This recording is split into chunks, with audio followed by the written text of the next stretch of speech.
가야 되니까 커트라인이 올라가는 요인이 됩니다. 부정급 입학제 때문에. 그리고 그래서 부정급 입학제가 갖고 있는 전체 흐름보다는 그 대학의 그 과의 정원에 영향을 미쳤느냐를 검토할 필요가 있어요. 그러니까 작년과 올해, 재작년과 작년 몇 년간 추이를 보면서 입학 정원의 변화가 있었다? 그게 부정급 입학제였다? 그러면 그럼 올해 커트라인이 올라가겠구나. 왜? 정원이 줄었습니다. 그렇게 예상을 하고 전략을 세우시면 될 거라고 보여집니다. 그래서 그런 흐름 때문에 분별 변수도 존재합니다. 예를 들면 금방 말씀드렸듯이 그 학교가 아까 예를 들면 성인여대가 15명에서 7명으로 죽은 바람에 가군에서 만약에 그런 변수가 생기면 결국 분별 변수라고 하는 건 남은 답을 영향을 미치죠. 그죠? 가군에서 여기 붙지 못할 것 같아. 그러면 남은 답을해서 다른 대안을 만들어야 되니까 이 분별 변수라는 건 그 말씀입니다. 그리고 이건 조금 더 이제 거시적인 이야기일 수 있어요. 지금까지 제가 좀 아주 디테일한 입시 정보에 대한 이야기를 좀 나눴고, 정보 환경이 변했다고 하는 우리의 달라진 환경에 대한 이야기를 좀 하고 가겠습니다. 우리가 지금 계속 검토하는 게 미술대학의 실기고사 문제가 기능 중심에서 문제 해결과 역량 평가 기반으로 변경되고 있다. 그죠? 확인하고 있습니다. 면접고사 단면 평가 그리고 대학별 평가 기준도 이제 다변화하고 있습니다. 이거는 사실은 시대적인 화두죠. 우리 학생들이 검색보다 추천에 익숙하다. 그러니까 검색보다 추천에 익숙하다는 거는 무방비적으로 뿌려지는 알고리즘에 의해서 우리에게 다가오는 정보량을 무비판적으로 받아들이는 겁니다. 그래서 요새 가장 중요한 화두는 정보에 대한 정확성을 검증하지 않고 받아들이는 거예요. 그러니까 저게 가짜 정보인지 광고인지 뭔지도 모르고 그냥 맞대. 사실인 줄 압니다. 그래서 이 추천에 익숙한 세대가 갖고 있는 한계들이 사실 시설에게서 지적되고 있죠. 그 중에 하나가 이겁니다.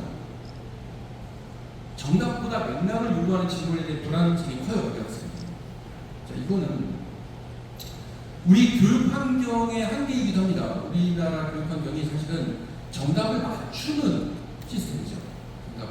수능을 잘 봐야 되니까 이 답이 뭐야? 정답을 맞추는 시스템으로 중고등학교를 계속 진행해서 교육을 받아서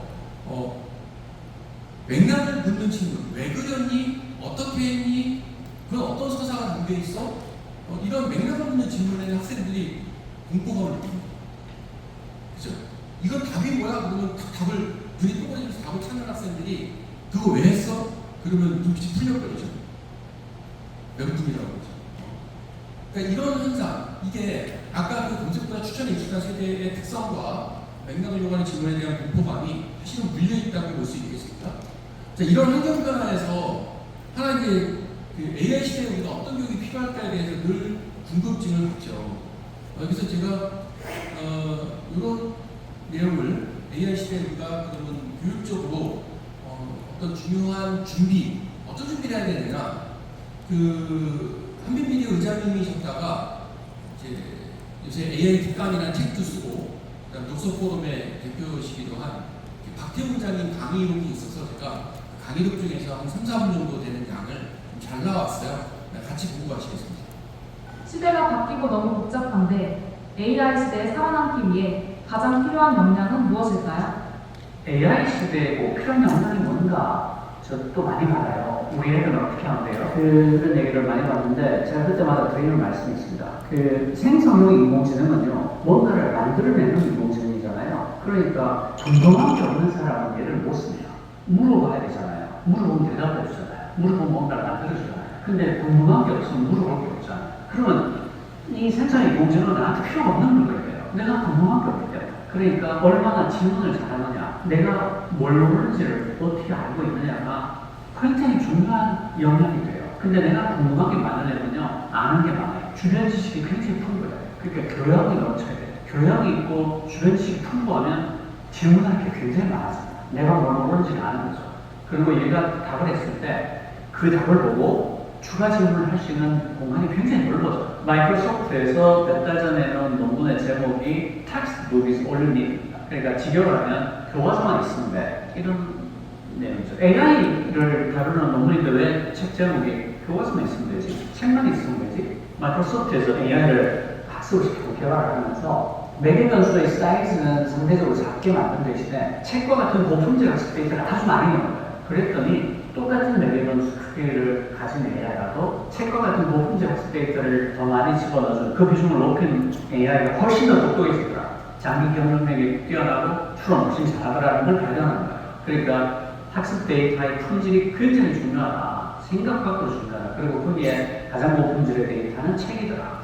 왜 책이 가장 고품질의 데이터가 될까요? 그러니까 이게 420페이지잖아요. 420페이지를 아주 일관된 논리를 가지고 지극히 논리적으로 다 썼다는 거죠. 그러니까 얘를 가지고 공부를 하면 지극히 논리적인 능력이 높아질 수밖에 없는 거예요. 장기 기억력도 올라가고 추론력도 올라가요. 그 아무거나 갖고 와서 학습시킨 거랑 책과 같은 고품질의 데이터 학습시킨 거랑 굉장히 퀄리티 차이 나더라는 걸 밝힌 거네요. 다시 말해서 AI도 책을 읽으니까 똑똑해지더라고요. 그러니까 사람이 책을 읽으면 얼마나 더 똑똑해지겠습니까? 그러니까 애들한테 AI 시대에 대응할 수 있는 가장 훌륭한 조언을 하거나 도와준다면 저는 책 읽는 습관을 갖게 하는 거라고 생각해요. 책을 많이 읽은 사람이 논리적일 수 있고 교양과 주변 지식이 굉장히 풍부해질 수 있고 그래서 대단히 훌륭한 질문들을 할 수 있게 돼요. 지금은 질문이 말도 못하게 중요한 시기예요. 답은 AI를 내주잖아요. 얼마나 훌륭한 질문을 할 수 있니? 얼마나 풍부한 주변 지식을 갖고 있어서 계속해서 질문을 할 수 있니? 그 질문의 결과로 굉장히 다각적인, 다차원적인 지식을 갖게 되니? 라는 게 다 여기 달려있는 거예요. 그러니까 애들이 AI 시대가 아니라 AI 할아버지 시대가 되더라도 책을 많이 읽고 생각을 많이 해서 지극히 논리적으로 답을 할 수 있고 풍부한 교양을 가지고 질문을 할 수 있게 된다면 충분히 슬기롭게 해쳐나갈 수 있을 거다라고 생각합니다. 자, 그러니까 이게 사실은 어떻게 많이들 들으셨을